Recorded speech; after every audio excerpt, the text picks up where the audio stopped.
കാന്ത 1950s ഒരു film സ്റ്റുഡിയോയിൽ നടക്കുന്ന കുറേ കാര്യങ്ങളെ ബേസ് ചെയ്തിട്ടുള്ള ഒരു സിനിമയാണ്. തമിഴ്നാട്ടിൽ അന്ന് കടന്നു വരുന്ന നായകന്മാർക്ക് കിട്ടുന്ന ഒരു സ്റ്റാർഡവും അവരുടെ ഒരു പവറും അവരുടെ ഒരു അരഗൻസും ഇങ്ങനെ കുറേ കാര്യങ്ങളാണ് സിനിമയിൽ ചർച്ച ചെയ്തു പോകുന്നത്. പിന്നീട് എടുത്തു പറയേണ്ട ഒരു കഥാപാത്രമാണ് തീർച്ചയായിട്ടും ഭാഗ്യശ്രീ ബോർസയുടേത്. ഭാഗ്യശ്രീ ഇതിനകത്ത് ഗംഭീര ഒരു വേഷമാണ് ചെയ്തിരിക്കുന്നത്. ആദ്യത്തെ 1-2 ഷോട്ടുകളിൽ തന്നെ നമുക്ക് പുള്ളിക്കാരിയുടെ ഒരു വേവ് ലെങ്ത് നമുക്ക് മനസ്സിലാക്കാൻ സാധിക്കും. ചുമ്മാ വന്നു പോകുന്ന ഒരു സ്ഥിരം നായികാവേഷമല്ല പുള്ളിക്കാരി ഇതിൽ ചെയ്തിരിക്കുന്നത്. ഇതിനകത്ത് അത്രയും ക്രൂഷ്യലായിട്ടുള്ള അത്രയും ഇമ്പോർട്ടൻ്റ് ആയിട്ടുള്ള ഒരു റോളാണ് ചെയ്തിരിക്കുന്നത്. ഇൻഫാക്ട് ഭാഗ്യശ്രീയുടെ ആ ക്യാരക്ടറിനെ ബേസ് ചെയ്തിട്ടാണ് ദുൽഖറും സമുദ്രകനിയുടെയും ക്യാരക്ടേഴ്സ് തമ്മിലുള്ള ഈഗോ ക്ലാഷസ് മുൻപോട്ട് കൂടുതൽ വർദ്ധിക്കുന്നത്.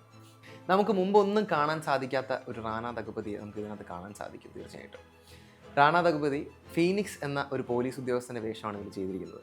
ഒരു സെക്കൻഡ് ഹാഫിന് ശേഷമാണ് അദ്ദേഹത്തിൻ്റെ എൻട്രി സിനിമയിൽ. അദ്ദേഹം വരുന്നു, കുറേ സീനുകളിൽ കയ്യടി മേടിക്കുന്നു, നമ്മളെ ഞെട്ടിക്കുന്നു. ഇതാണ് അദ്ദേഹത്തിൻ്റെ പരിപാടി. റാണ ദഗുപതിയുടെ ഒരു മികച്ച വേഷമാണ് ഫീനിക്സ് എന്ന കഥാപാത്രം. ആ കഥാപാത്രത്തോട് അദ്ദേഹത്തിന് അത്രത്തോളം നീതി പുലർത്താൻ സാധിച്ചിട്ടുണ്ട്. കാന്ത ഫസ്റ്റ് ഹാഫൊക്കെ കാണുമ്പോൾ നമ്മൾ പ്രതീക്ഷിക്കുന്ന ഒരു ജോണറാണ്.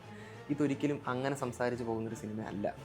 സെക്കൻഡ് ഹാഫോട് കൂടിയൊക്കെയാണ് നമുക്ക് മനസ്സിലാകുന്നത് ഇതിൻ്റെ ജോണർ എന്താണ്, ഇതൊരു ത്രില്ലറിലോട്ടാണ് ഇത് മാറുന്നതെന്നൊക്കെ നമുക്ക് മനസ്സിലാകുന്നത്.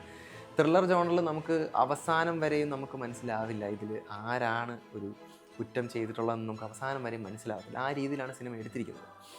അവസാനം ക്ലൈമാക്സിൽ ആ ടേണൊക്കെ വരുന്ന സമയത്ത് നമ്മൾ തീർച്ചയായിട്ടും നമ്മൾ ഞെട്ടുകയും ചെയ്യും. കാരണം ഇത് അദ്ദേഹം തന്നെയാണോ എന്നുള്ള രീതിയിൽ നമ്മൾ ഞെട്ടിപ്പോവും.